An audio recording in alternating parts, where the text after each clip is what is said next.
I canceled my wedding after my fiancé said he would never cut his ex-wife out of his life because of their history together. The message lit up his phone while we were arguing about takeout containers.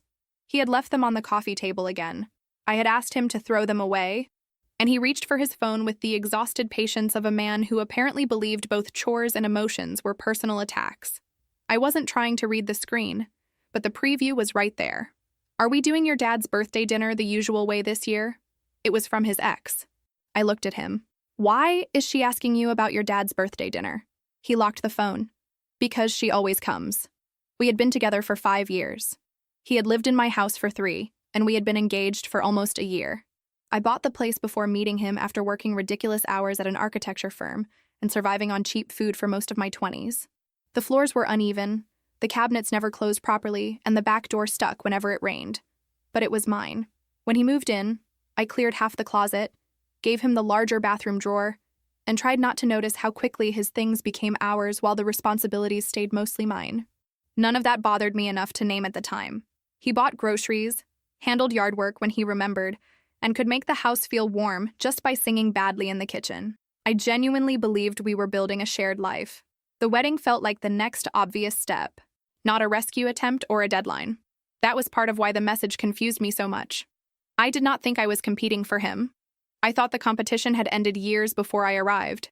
His ex had been in the background from the beginning. She appeared at his mother's retirement lunch, neighborhood cookouts, holiday brunches, and family trips. She had dated him for years before me, and their breakup had supposedly been so friendly that both families decided nothing needed to change. At first, I told myself everyone was emotionally evolved. I had dated women and men before him, and still spoke occasionally to one former partner, so I understood that a breakup didn't require scorched earth. But occasional contact wasn't the same as asking about family traditions like she was still on the planning committee. I asked whether he thought it was strange. He sighed before I finished. "Arden, we've talked about this.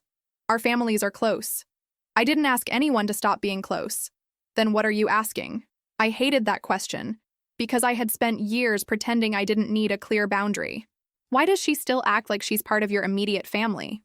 Because everyone is mature enough to handle it. Mature was his family's favorite word. Mature meant nobody had to feel uncomfortable except me. Mature meant his ex could show up everywhere. But if I reacted, I was insecure. I said I wasn't trying to start a fight. He said I had already started one. Then he carried the containers into the kitchen with exaggerated patience, while I sat on the couch feeling jealous, embarrassed, and annoyed at myself for feeling jealous. Every time something bothered me, I put my own discomfort on trial. Was I controlling, too sensitive, projecting?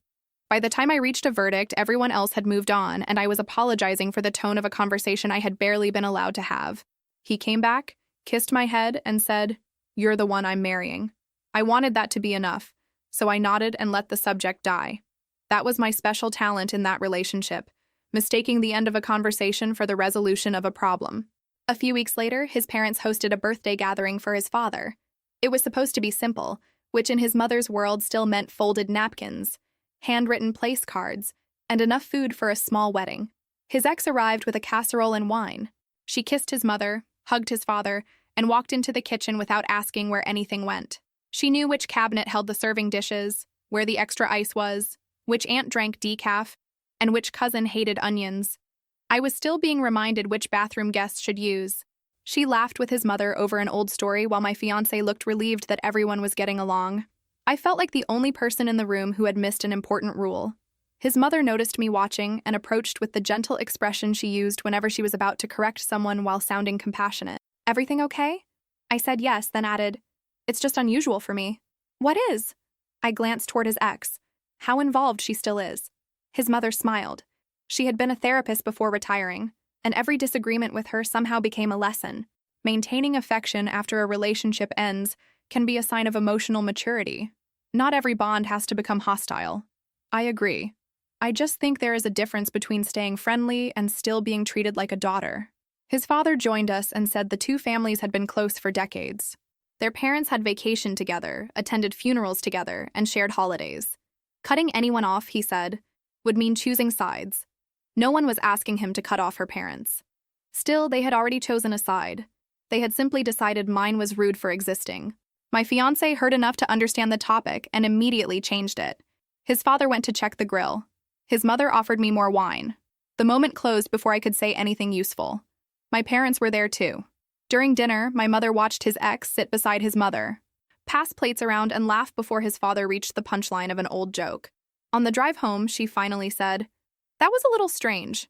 My fiancé had driven separately and stayed behind to help clean up, so I rode home with my parents and asked whether I was overreacting. My mother hesitated. "I don't know enough to say, just make sure you can talk to him." I laughed without humor. That's the problem. By the time my parents dropped me off, he had already made it home and changed into sweatpants. I told him my parents had noticed how close his ex was to the family. He rolled his eyes. "So now your parents are involved?" "They were there. They have eyes." "Your mother has never liked my family." That wasn't true. My mother had spent years bringing thoughtful gifts, remembering birthdays, and enduring his mother's habit of analyzing everyone over dessert. But he was already defensive and I was tired. He said he didn't want this becoming a big issue before the wedding. I stood in the doorway thinking it already was a big issue. I just hadn't understood yet that I was the only person expected to keep treating it like a small one. The wedding was scheduled for early fall, so the months before it became a blur of contracts, guest lists, food tastings, and arguments disguised as logistics. His parents were paying for a large part of the ceremony. At the time, I was grateful. Later, I understood that money can be a gift and still come with a hand on the steering wheel.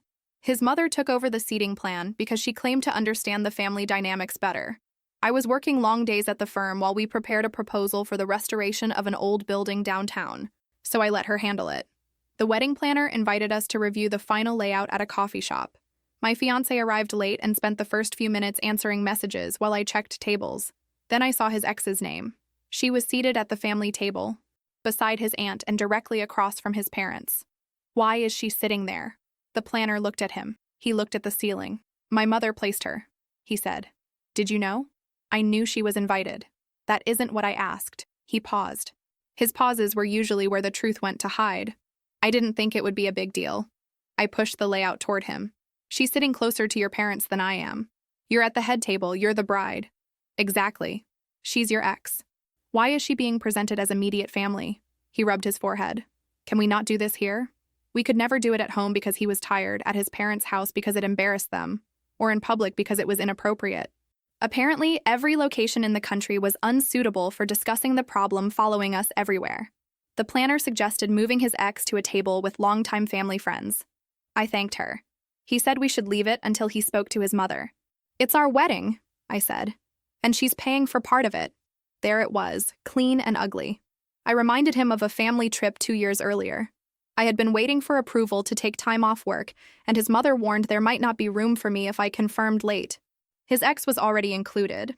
When I finally went, she had the guest room because she had confirmed first, while I slept beside a broken fan.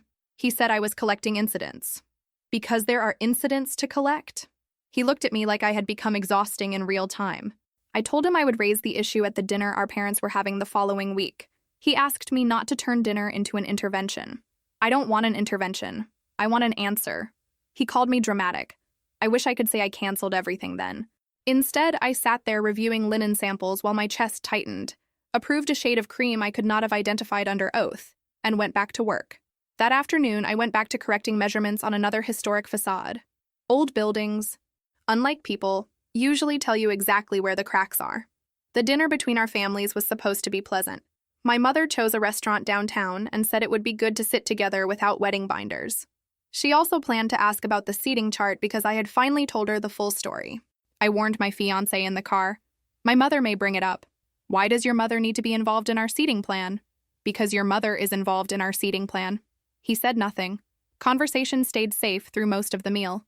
Work, weather, parking, a cousin's new apartment. His mother asked about the restoration proposal, and when I explained that I might join the team, my fiancé joked that I was already married to my job. Everyone laughed except me. After the main course arrived, my mother put down her fork. "I had one question about the wedding seating. Arden mentioned that your son's former girlfriend is at the family table. Is there a reason?" His mother smiled carefully. "She has been part of our family circle for many years." "I understand," my mother said, "but it could be confusing for guests." His father replied that anyone who knew them understood the relationship. My father pointed out that not every guest knew their history. It should have been awkward but manageable. Instead, my fiancé put his glass down too hard. This is exactly the outdated thinking I've been talking about. My mother blinked. Outdated? The idea that people have to hate each other after a breakup. No one is asking anyone to hate her, I said. Then why is this becoming a public debate? Because you won't discuss it privately. His mother lifted a hand. Let's not accuse each other. Her son had insulted my family, but accusation was apparently the emergency. My father asked why a former partner was being given a place of honor at the wedding. She's sitting at a table, my fiancé said. With your family, I replied. She is family to them. The words hit harder than I expected. My mother asked where that left me. His mother said, there is room for more than one meaningful relationship in a family system. I stared at her. I'm not asking you to stop caring about her. I'm asking you not to treat her like your son's partner at our wedding. His father insisted no one was doing that. Then move her. The table went quiet. My fiancé looked furious because I had finally made the request impossible to blur. He said I didn't get to dictate whom his parents considered family. I get a say in who sits at the family table at my wedding. Our wedding. Great. Then use your half of the say. He laughed without humor. This is insecurity, Arden. My mother asked him not to speak to me like that. He accused my family of caring about appearances and said I had recruited my parents to pressure him. People at nearby tables began looking over. I could feel heat crawling up my neck. I wanted to disappear and flip the table at the same time. I said, I'm asking for one boundary.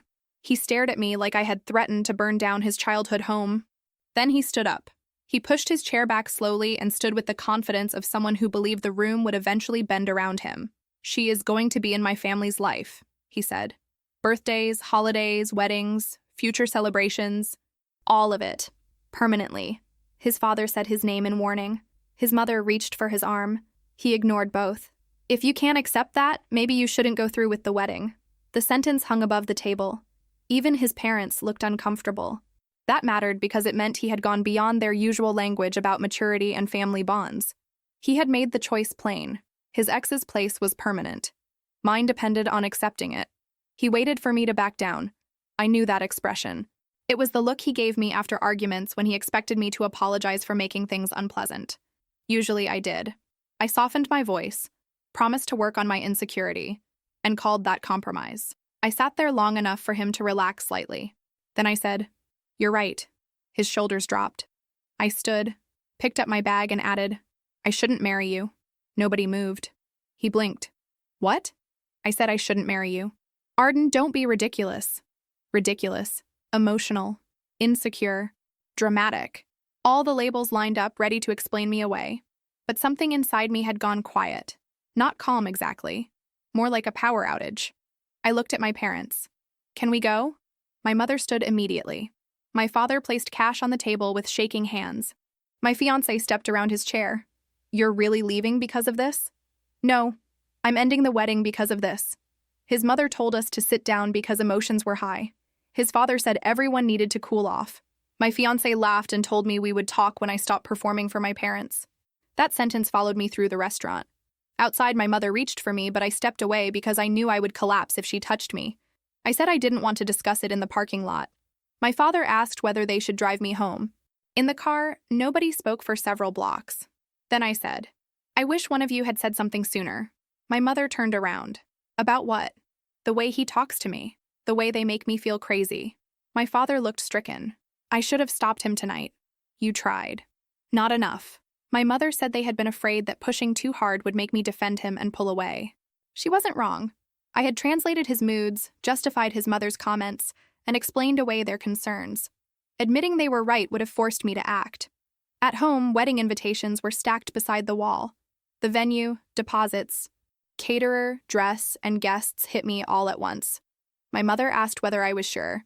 I sat on the couch with both hands over my face. Yes. I wasn't sure how I would survive the next week. I was sure I wasn't marrying him. After my parents left, I called the wedding planner. It was late, but she answered.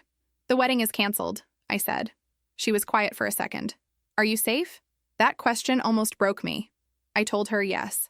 There had been no physical violence, just a public ultimatum and a moment of clarity I would have preferred before paying deposits.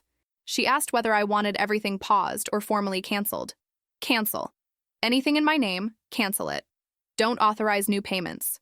She promised to send a list showing which contracts were mine, shared or signed by his father. Some deposits were non-refundable. Others might be partly recovered. I opened my laptop and made a spreadsheet because apparently that is how architects have nervous breakdowns. Venue, caterer, photographer, rentals, flowers. I marked amounts, deadlines, and signatures. The practical work kept me from thinking about the fact that I had ended my engagement less than 2 hours earlier. My phone rang repeatedly. My fiancé, his mother, his father. Then a message appeared from his ex. Before answering, I went upstairs for clean clothes and saw my wedding dress hanging in the guest room closet. I opened the garment bag just enough to see the fabric, then closed it so fast the zipper caught. I was not ready for the dress to become evidence. It had been altered to fit me, paid for, and discussed by women in my family who had cried when I chose it. Now it looked less like clothing, and more like a very expensive accusation. Is it true the wedding was canceled? I typed, "Why are you asking me?" and deleted it. Then I typed, "Congratulations," deleted that too, and put the phone face down. Around midnight, my fiancé came home. He found me at the kitchen table surrounded by contracts. "Are you seriously canceling vendors?" "Yes. You didn't even wait for us to talk. We talked at dinner. That wasn't a real conversation. It was real enough for you to tell me not to marry you. He said people say things when angry. You stood up to say it." He paced through the kitchen, saying I was humiliating him and embarrassing his parents. He worried about vendors and gossip before asking whether I was hurt. When I pointed that out, he said, "Of course I know you're hurt. Then say what you did." I defended my family. "You chose your ex's permanent place over our marriage." That's not what happened. It is exactly what happened. For a moment, he sat with his face in his hands, and I saw the man I had loved. He had made coffee before my early meetings, fixed the sticking door, and stayed beside me when my father had surgery. Bad relationships are not made entirely of bad moments. He could be tender and still make me doubt my reality whenever my needs inconvenienced him. He asked me to sleep before making anything final. I told him cancellation had already begun. "You really did this," he said. I almost apologized. Instead, I said, "You showed me what my future would look like. I believed you." He slept in the guest room. I lay awake listening to him move behind the wall. Before sunrise, the planner sent the contract summary. 10 minutes later, his father called. His father began with money. "Do you understand what this cancellation will cost?" I stood in the kitchen holding an empty mug. "Good morning to you too." He listed deposits, rentals, and balances, then mentioned speaking with a lawyer. I told him I would honor any contract I had signed and nothing more. I also reminded him that his son had issued the ultimatum in front of both families. "That doesn't give you the right to create financial damage. It gives me the right not to get married." He said I was acting impulsively and that we would discuss it when I was calmer. I hated how everyone treated calmness as a future condition I had to meet before my decisions counted. A few hours later, his mother called with a softer approach. "Major decisions made during emotional flooding can feel very certain," she said. "Please don't diagnose my breakup. I'm not diagnosing you. You're using clinical language to tell me I don't know what I want." She asked me to allow space for repair. I told her repair would have required her son to care about my boundary before I ended the wedding. She suggested counseling. For what? To negotiate how much of my marriage belongs to his ex? She called that unfair. I called it my framing and told her the decision was final. That evening, my fiancé entered with his key and found 2 suitcases near the stairs. "What is this?" "Clothes, work things, medication, chargers. I didn't go through anything private." "You packed my stuff?" "Some of it. I need you to stay with your parents while we arrange the rest. You can't throw me out. I live here. The house is mine." He stared at me as though ownership were a tactical surprise. It wasn't. I had bought the house before meeting him. His name was never on the deed, and he contributed to utilities and groceries rather than the mortgage. He sat on the couch. "I'm not leaving tonight." My heart pounded. Not because I thought he would hurt me, but because I knew how easily I could be worn down if he stayed. One apology, one night beside him, and I might start bargaining against myself.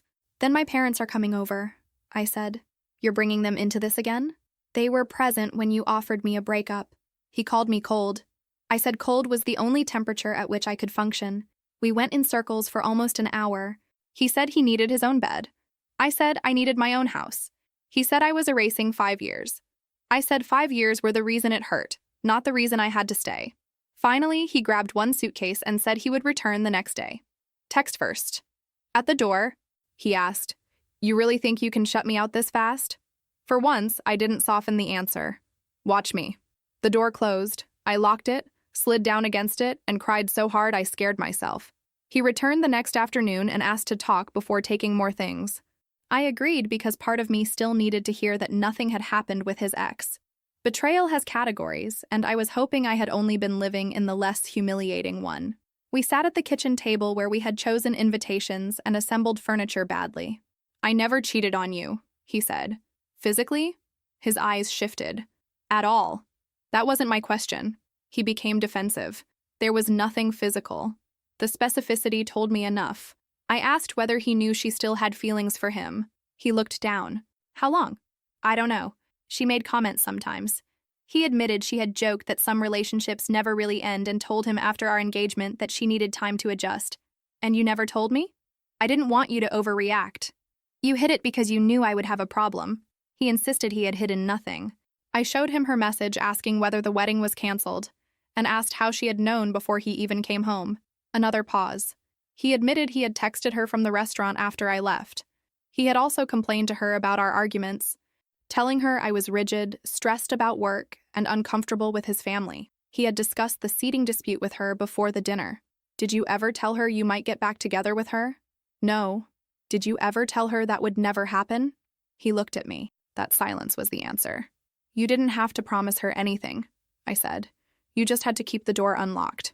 He called it unfair and reminded me that he had proposed, moved into my house, and planned a wedding. You chose me for the role of partner while letting her keep the emotional privileges. He said, I loved you. Past tense? He closed his eyes. You know what I mean. I did. I had spent years translating what he meant into something kinder than what he did. We packed in silence. A few days later, he returned with his father for the larger items. His father barely looked at me. Before the final load, I placed the ring box on the counter. Keep it, my fiancé said. I don't want it. You can sell it. I'm not turning this into a reimbursement. He took the box and put his key beside the sink. For a moment, I expected an apology. Instead, he said, I hope you don't regret this. I already regretted parts of it. Regret does not always mean wanting to reverse something. Sometimes it is grief for the life you thought you had. I said, I hope you understand it someday. He left without answering. I changed the locks that afternoon. The story began changing almost immediately. At first, people only knew the wedding had been canceled. Then mutual friends sent careful messages that made it obvious they had heard more. I heard this was about jealousy. He says you demanded his family cut her off. Are you okay? People are talking. According to his version, I had become obsessed with his ex, demanded that his parents erase her, and canceled the wedding when they refused. The restaurant ultimatum disappeared. In one retelling, I stood up without warning and announced everything was over. I felt humiliated. Guests had booked travel. Coworkers had congratulated me. I had to cancel dress fittings and explain why my planned leave was no longer needed. The office administrator tried to be kind and asked whether I wanted to keep the days off anyway. I said no too quickly, then hid in a restroom stall because kindness was somehow harder to survive than gossip. The worst calls came from distant relatives who wanted details while pretending they wanted to support me. One asked whether I had always been jealous. Another suggested I postpone instead of canceling, as if the problem were rain. I learned to say, the relationship ended and I am not discussing it, then hang up before they could turn my life into entertainment. For several days, I told myself dignity meant silence. Then a friend asked whether I had truly demanded that his parents stop speaking to his ex. That was when I understood silence wasn't neutral. It was giving him the whole page. I wrote a short message to the people closest to us. I said the wedding had been canceled after he stated, in front of both families, that his ex would remain permanently included in birthdays, holidays, weddings, and future family events, and that if I couldn't accept it, I should not marry him. I said I chose not to marry him. Some people supported me immediately. One of his cousins replied, "That is what happened." Others stayed silent. A longtime family friend called and said both of us had been emotional. Only one of us issued an ultimatum. She said relationships required compromise. I asked what compromise she suggested. Half an ex at the family table? Alternate holidays?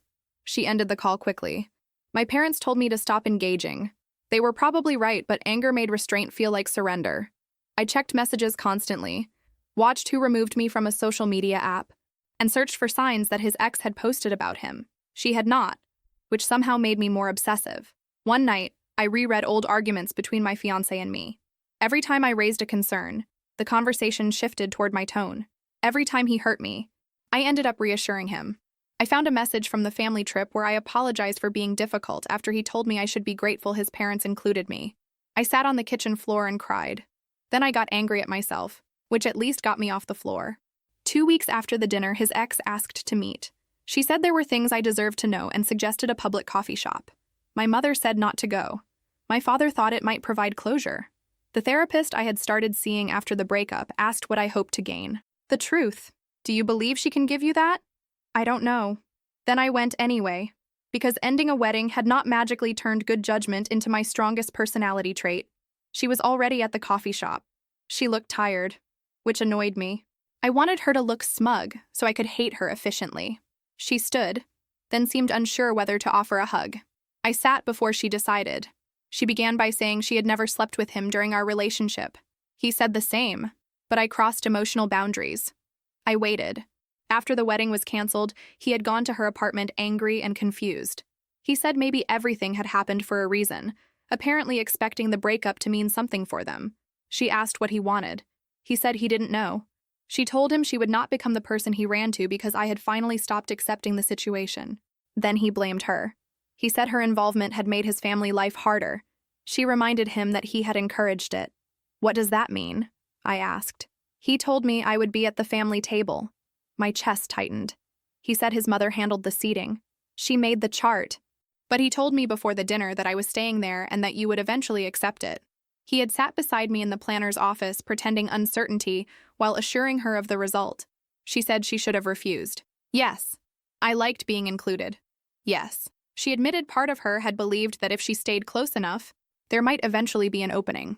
I appreciated the honesty and hated her for making me appreciate anything. Their breakup had not been as clean as the family claimed.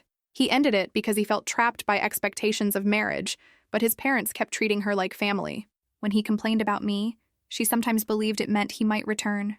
Did he ever say he wanted you back? No. Did he ever clearly say he didn't? She shook her head. She showed me messages. He had written that I was spiraling about the seating chart, that his mother would not move her.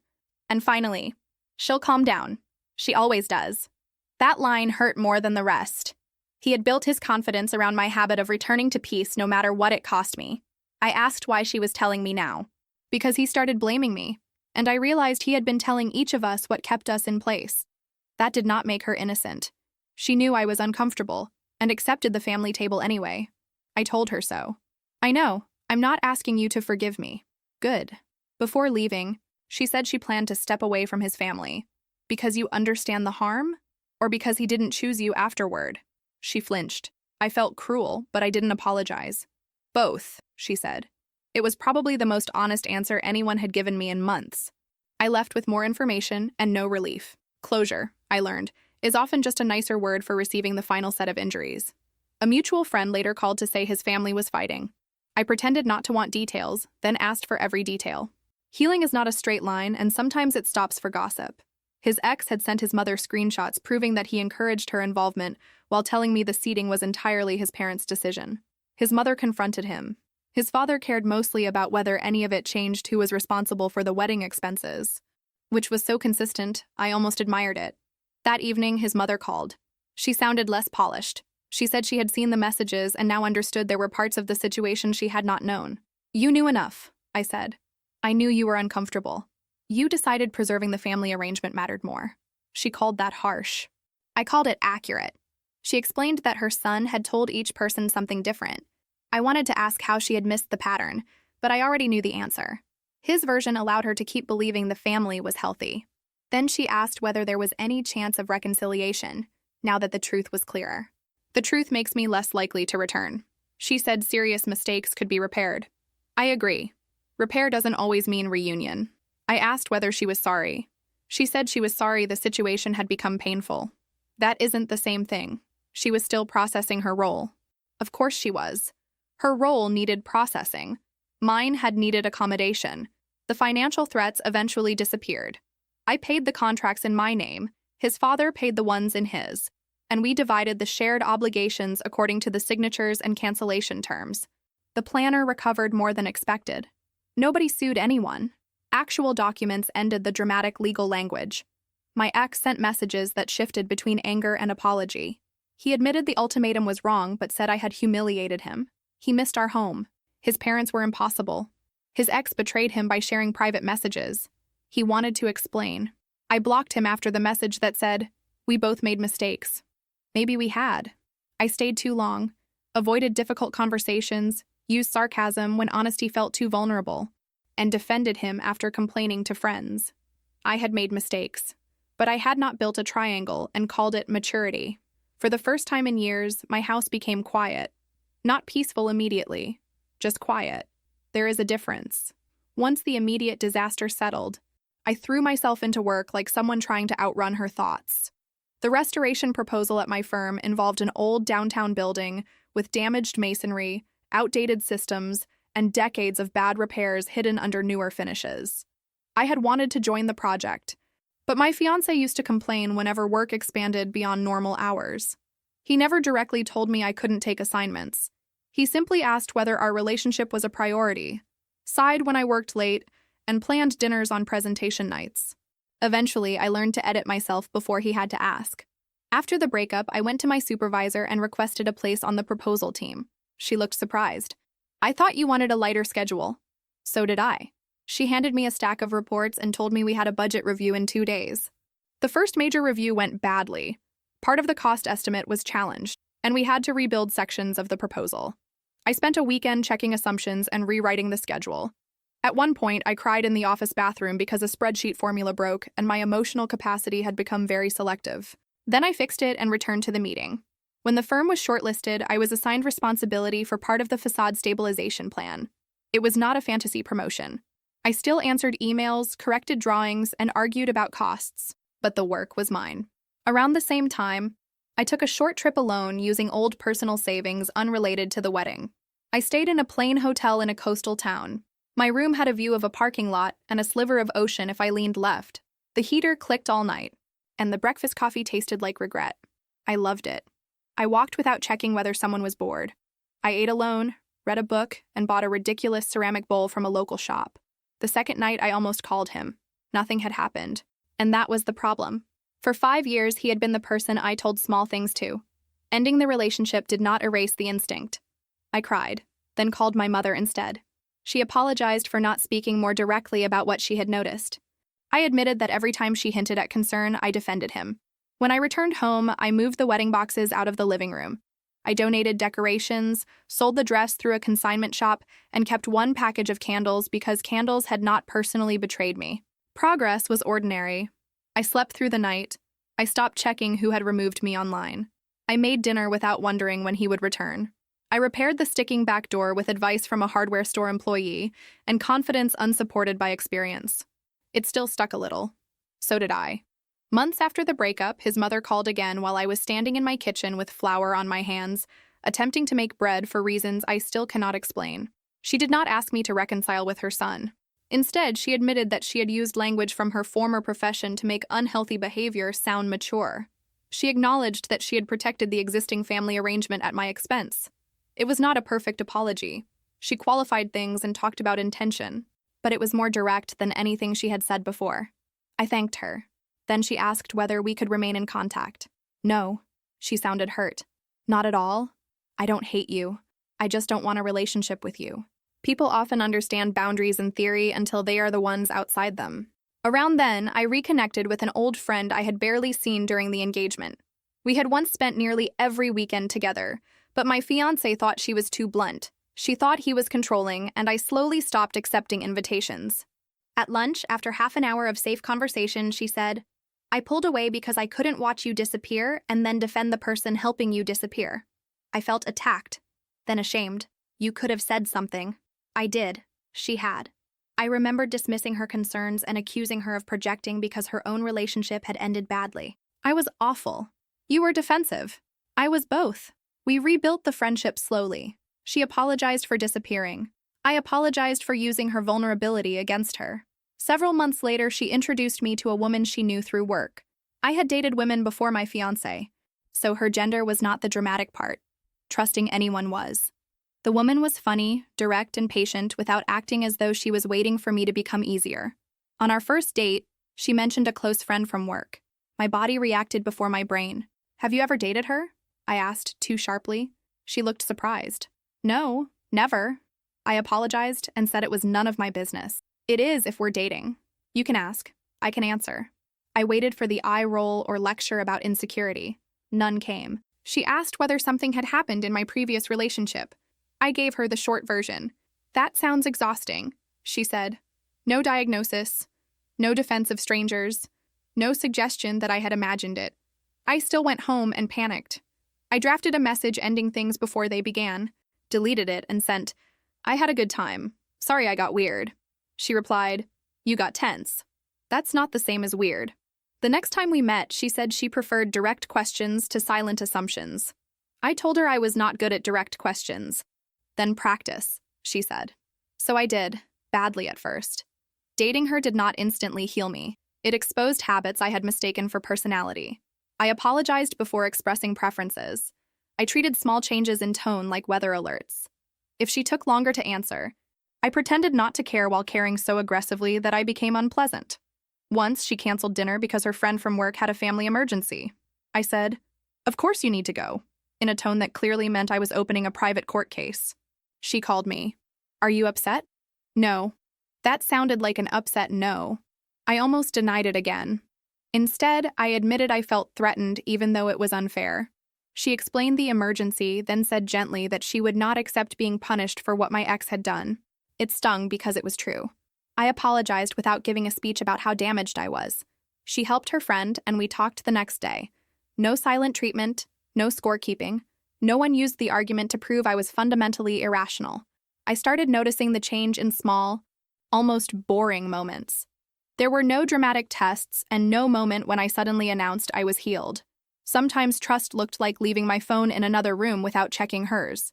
Sometimes it meant believing that a delayed reply was a delayed reply. Once she spent an evening with her work friend, and I made my own plans instead of sitting at home inventing scenes. I still felt the old panic rise, but I let it pass without turning it into her responsibility. That felt less exciting than a breakthrough, and more like learning to use a muscle I had ignored for years. Trust returned in boring pieces. She did what she said, told me when plans changed, answered difficult questions, and asked for space directly. I tried to do the same. Meanwhile, our firm won the restoration contract. The old building was more complicated than expected. Water had entered through hidden cracks, decorative elements had been patched badly, and every discovery created more meetings about money. I loved the work because it finally belonged to me. One afternoon, a contractor argued that a section could be repaired faster with a modern material. I explained why it would fail visually and structurally. We disagreed, tested an area, and documented the result. Driving home, I realized I had gone through a tense professional disagreement without apologizing for having expertise. That should not have felt revolutionary. It did. News about my ex reached me less often. The story he spread lost force after people who attended the dinner confirmed the ultimatum. His parents stopped supporting the version that erased what he said. A friend told me he had moved into an apartment and was not with his ex. I did not ask why. I was proud of myself for almost 3 minutes, then asked whether anyone knew if they had tried. The answer was vague, and for once, I let it remain vague. My old life did not collapse into a neat moral lesson. He was not dramatically punished. His family did not issue a public apology. His ex did not become my friend. I did not become fearless. I still missed him sometimes. I still got angry about the restaurant. I still wondered why I had not left earlier. Gradually, those questions stopped feeling like accusations. They became facts about who I had been, not proof of who I had to remain. By the time the facade work reached final review, my relationship with the woman had become steady enough that calling her my partner no longer felt like tempting fate. She came to my house often but never treated access like ownership. When I gave her an emergency key, she asked where to keep it and whether she should always call before entering. I almost cried over a key. "This feels bigger than a key," she said. "It is." I told her once that I was afraid calmness was only the early stage of disappointment. She did not promise she would never hurt me. She said we would probably hurt each other sometimes, but she wanted us to talk before resentment became a private language. It was a less romantic answer than a promise and much more useful. We did not rush into living together or make huge promises. We learned each other's habits. She hated wet towels on the floor. I became irrational when someone rearranged the kitchen cabinets. She needed quiet in the morning. I needed to discuss every thought after midnight. We were normal enough to annoy each other, which felt safer than being idealized. My old friend remained in my life.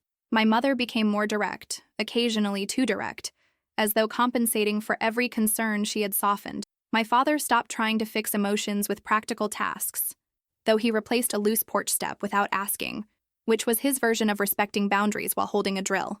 The final project review was not dramatic. There was no grand unveiling.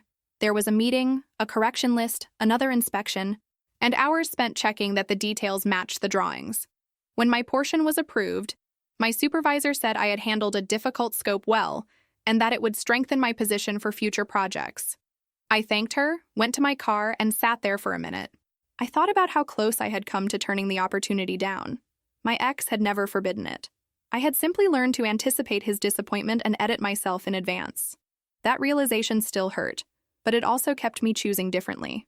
A few weeks later, I was home reviewing drawings when my phone buzzed. My partner had sent a simple message asking what I wanted to do that weekend. There was no strange name in the preview, no family arrangement hidden behind it, no sentence to decode.